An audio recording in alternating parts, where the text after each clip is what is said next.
संकल्पनेचा जर आपण विचार केला, कॉन्क्रिटायझेशनमुळे काय होतं बघा, नॅचरल स्पंज सिस्टीम अशा प्रकारे काम करते की ज्याच्यामध्ये पाऊस पडला की प्रॉपर पाणी ड्रेन होत असते. बट आता अर्बन सिटीज मध्ये आपण कॉन्क्रिटायझेशन झाल्यामुळे काय झालं की जे पाऊस पडतोय तो त्या कॉन्क्रीटवरून तर सहज वाहून जात असतोय ना, कांदळ क्षेत्र, खाजण क्षेत्र, तर हे वास्तविक एक स्पंज प्रमाणे काम करत असतात. स्पंज प्रमाणे की महानगर पाण्याखाली जाणं याला आपण फक्त आणि फक्त मुसळधार पाऊस जबाबदार आहे असं म्हटणं कदाचित चुकीचं ठरू शकतं. Hello all of you guys, welcome back to PW platform. मी दुर्गेश मकवान, आपल्या सगळ्यांचं मनपूर्वक स्वागत आहे. सो मित्रांनो, जसं तुम्ही स्क्रीनवर माहिती बघू शकतायत, महानगरे पाण्याखाली यासाठी कोण जबाबदार. वास्तविक एक सिंपल पॉइंट आहे. रिसेंटली आपण बघितलेलं आहे की महाराष्ट्रामध्ये बऱ्यापैकी अनेक साऱ्या भागांमध्ये खूप चांगल्यापैकी पर्जन्यमान या ठिकाणी वितरित झालेलं आहे. पाऊस चांगल्या प्रकारे पडलेला आहे.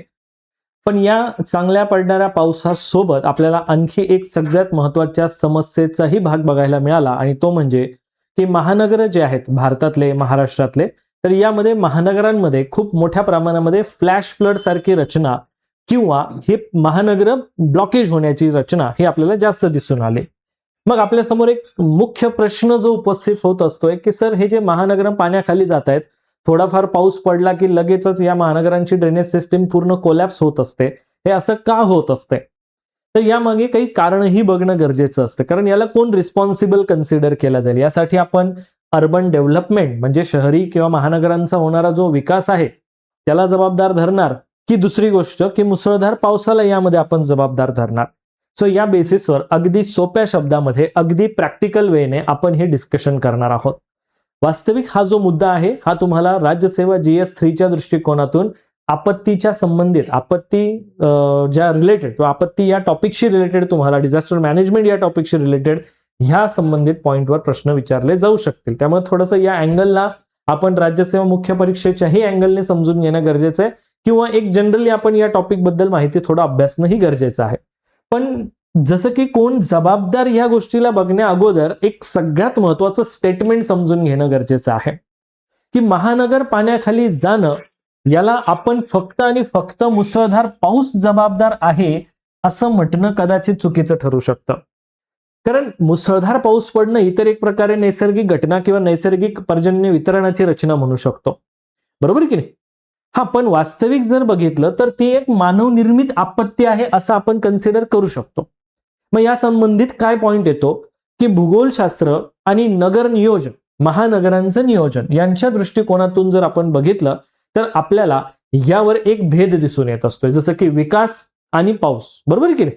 म्हणजे ह्या नैसर्गिक मुसळधार पावसामुळे ज्या आपत्ती निर्माण होत आहेत, बरोबर की नाही, महानगर जे पाण्याखाली जात आहेत, यामध्ये भूगोलशास्त्राच्या पॉइंटने, नियोजनाच्या दृष्टिकोनातून जर तुम्ही बघणार तर विकास की पाऊस हा जो भेद केला जातोय, या भेद करण्यापेक्षा जर आपण अनियोजित विकास आणि बदललेलं हवामान ह्या दोन गोष्टींना जर प्रॉपरली समजून घेतलं तर मला वाटतं की हा जो पॉइंट आहे यामध्ये आपल्याला बऱ्यापैकी नॉलेज मिळेल, किंवा या पॉइंट रिलेटेड आपण सगळ्या गोष्टी समजून घेऊ शकतो.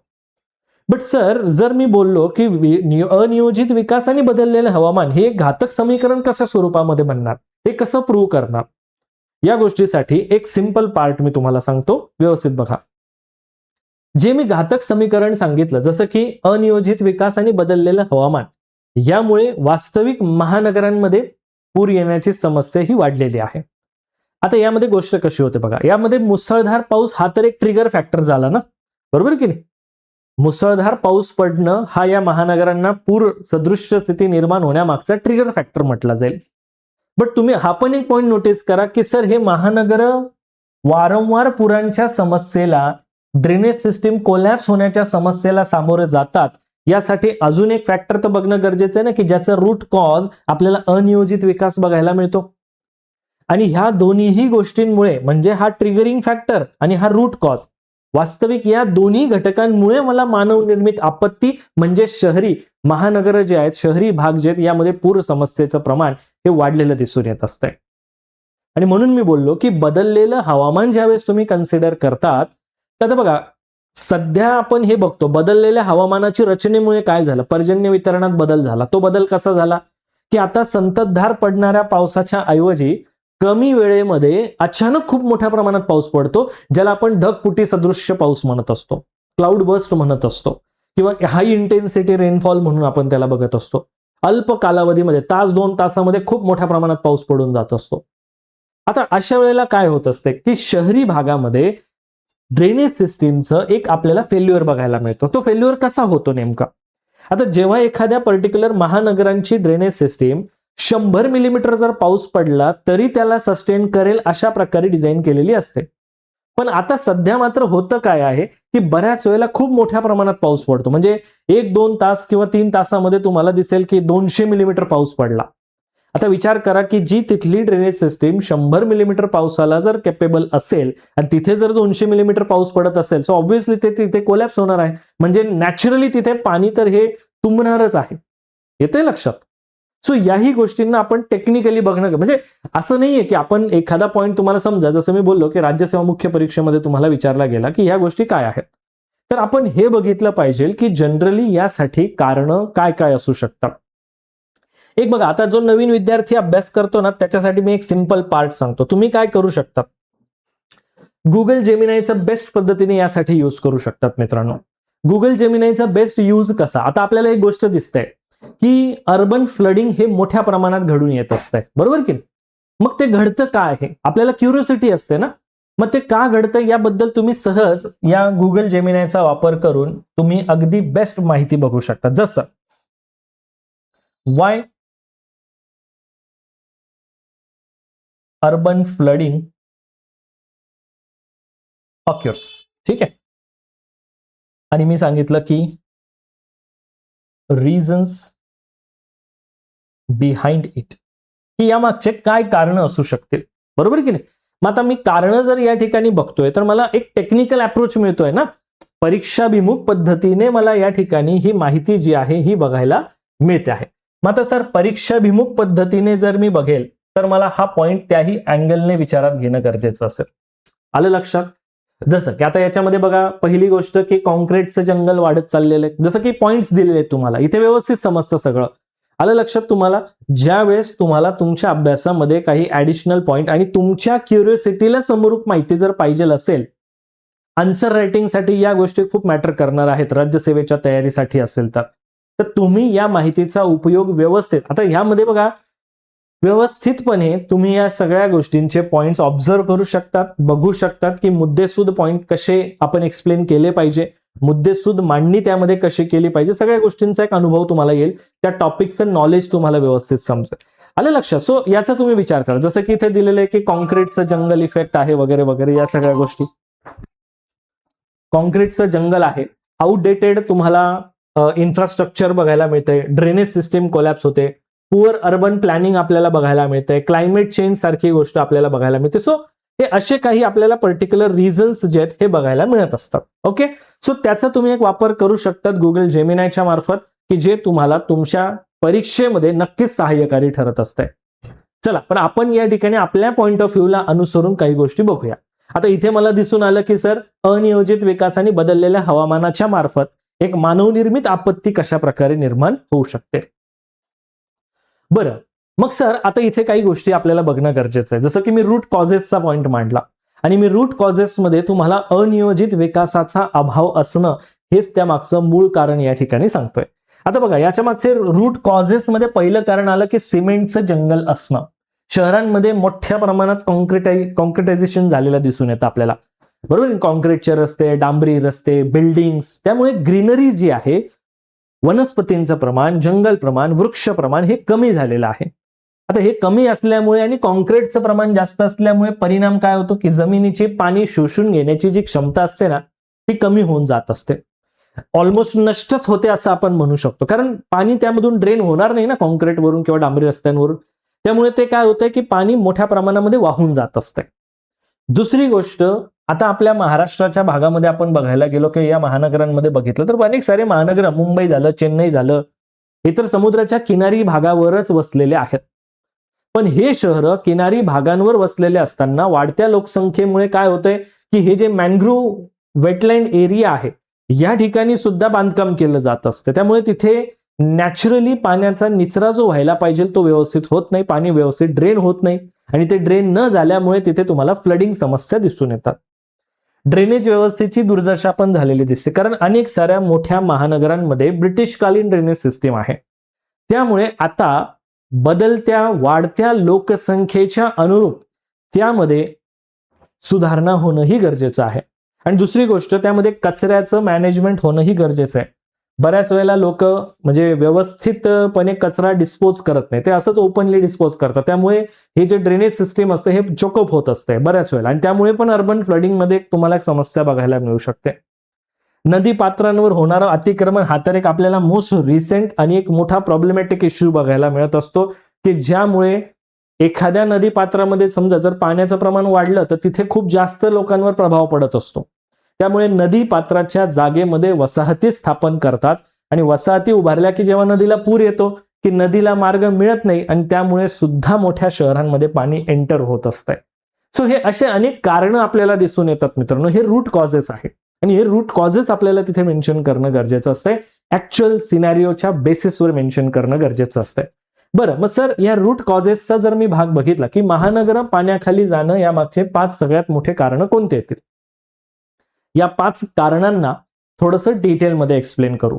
जसं की कॉन्क्रिटायझेशन आहे, एन्क्रोचमेंट ऑन ड्रेनेज नेटवर्क, नदी पात्रांमधले अतिक्रमण आहे, वेटलँडचं डिग्रेडेशन होणं आहे, बरोबर की नाही. शहरांमध्ये वाढतं तापमान हे पण एक कारण आपल्याला दिसतं. अर्बन हीट आयलँड आपण ज्याला म्हणतो. नैसर्गिक उतारामध्ये असलेले बदल, अल्टरेशन ऑफ टोपोग्राफी, याही गोष्टी आपल्याला इथे दिसून येतात. त्यामुळे या प्रत्येक मुद्द्याला थोडक्यात आपण बघूया. जसं की बघा, फर्स्ट पॉइंट, पहिलं कारण जर आपण बघितलं तर जमिनीचं कॉन्क्रिटायझेशन झालेलं आहे. म्हणजे काय की जमिनीवर सिमेंटचं प्रमाण जे आहे हे आपल्याला खूप कॉन्क्रिटायझेशन हे आपल्याला इथे दिसेल. आता यामध्ये बघा भौगोलिक संकल्पनेचा जर आपण विचार केला, कॉन्क्रिटायझेशनमुळे काय होतं बघा, नॅचरल स्पंज सिस्टीम अशा प्रकारे काम करते की ज्याच्यामध्ये पाऊस पडला की प्रॉपर पाणी ड्रेन होत असते. बट आता अर्बन सिटीजमध्ये आपण कॉन्क्रिटायझेशन झाल्यामुळे काय झालं की जे पाऊस पडतोय तो त्या कॉन्क्रीटवरून तर सहज वाहून जात असतोय ना, म्हणजे जमिनीखाली पाणी झिरपण्याची जी रचना आहे ती बंद झाली. आणि वास्तविक हे नॅचरल हायड्रोलॉजिकल सायकलसाठी, नैसर्गिक जलचक्र जर आपण बघितलं तर त्यासाठी जमिनीवर पाणी पडणं, त्याचं इन्फिल्ट्रेशन होणं हे खूप गरजेचं असतंय. बट आता झालं कसं की अर्बन डेव्हलपमेंटमुळे, शहरी भागामध्ये जो विकास आपण करतोय त्या विकासामुळे बऱ्यापैकी आपल्याला पाणी ड्रेन होण्याचं प्रमाण कमी होताना दिसेल, कारण ती जमीन जी ही वॉटरप्रूफ होत चाललेली आहे, कारण पूर्णपणे अभेद्य झालेली आहे. याचा परिणाम काय होईल, 2 गोष्टी होतील की जमिनीमध्ये पाणी मुरण्याचं प्रमाण कमी होईल. दुसरी गोष्ट, इमिजिएट फ्लॅश फ्लडचं प्रमाण हे वाढून जाईल, अचानक येणारे पूर वाढून जातील, हे आपल्याला यामधून दिसेल. पुढे दुसरं कारण आपल्याला दिसतं की नाले, नदी पात्र यामध्ये होणारं अतिक्रमण. बघा, नदी जी आहे ही एक आपला नॅचरल फ्लो स्वतः डिझाईन करत असते, स्वतः डिफाईन करत असते. पण आता त्या नदी पात्रांमध्ये ज्यावेळेस आपण अतिक्रमण करतोय, पूर्ण मोठ्या मोठ्या प्रमाणामध्ये शहरं, बिल्डिंग्स बनवतोय, त्यातलं जे काही वेस्टेज मटेरियल असेल ते आपण त्याच नद्यांना दूषित करण्यामध्ये आपण बघतो. सो काय होतंय की नैसर्गिक निचरा करण्यासाठी नदी नाले वगैरे जे असतात ते त्यांचं एक आपलं स्वतःचं नेटवर्क तयार करत असतात. पण शहरी भागामध्ये मात्र उलट होतंय की या शहरी भागांमध्ये याच नदी पात्रांमध्ये मोठ्या प्रमाणात डेव्हलपमेंट होतोय, अनऑथोराइज्ड त्या ठिकाणी बांधकाम तिथे तयार होतात, वसाहती तिथे तयार होत असतात, अनेक सारे प्रॉब्लेम्स तिथे तयार होत असतात. आता त्याचा परिणाम आपल्याला काय दिसतो की नदी पात्र जे अगोदर आपल्याला मोठे दिसायचे ते आता छोटे छोटे होत चाललेले आहेत. आणि हे नदी पात्र जे छोटे होत चाललेले त्याचा परिणाम काय की तिथे पूर्ण शहरांमध्ये, आता बघा या नदीला जर पूर आला, वाहण्याला मोकळा मार्ग नाहीये तर शहरांमध्ये तर पाणी घुसणारच आहेत ना. सो हा एक त्यामागचा मेन प्रॉब्लेम आपल्याला दिसतो. तिसरं कारण, पाणथळ प्रदेश डिग्रेड होत चाललेले आहेत. वेटलँड एरिया जो असतो ना, जो दलदलीय क्षेत्र, कांदळ क्षेत्र, खाजण क्षेत्र, तर हे वास्तविक एक स्पंज प्रमाणे काम करत असतात, स्पंज प्रमाणे. पण आता समजा आपण कॉन्क्रीटचं जंगल किंवा कॉन्क्रीट किंवा जिथे लँडफिल्ड तयार करतोय, बऱ्याच वेळेला तिथे जमिनीमध्ये भराव टाकून सुद्धा बांधकामं केले जात असतात, बरोबर की नाही. असे वेटलँड वगैरे जे आहेत, जे स्पंजचं काम करणार होते ते आता मात्र रस्ते, इमारती बांधण्यासाठी ह्या पर्टिक्युलर या खाजण क्षेत्रांवर, दलदलीय क्षेत्रांवर मोठ्या प्रमाणामध्ये भर टाकली जाते, तिथे बिल्डिंग बांधल्या जातात. तर तो एक आपल्याला मोठा प्रॉब्लेम यामध्ये दिसतो. पण याचा परिणाम काय होतो, परिणाम तोच ना की जे वेटलँड एरिया एक नॅचरल हायड्रोलॉजिकल सायकल म्हणून काम करत होता त्यावर मात्र आता मर्यादा निर्माण झाल्या, म्हणजे आपल्याला एन्व्हायरमेंटल पण डिग्रेडेशन होताना दिसून येते. सो याही गोष्टीचा इथे आपण विचार केला पाहिजे. एक वर्साटेल, एक वेगवेगळ्या अप्रोचने विचार करा तुम्हाला सगळ्या गोष्टी इथे व्यवस्थित समजतात. चौथं कारण आपल्याला शहरांमध्ये वाढतं तापमानही बघायला मिळतंय. अर्बन हीट आयलँड इफेक्ट होताना दिसतोय. हा कशामुळे होतो?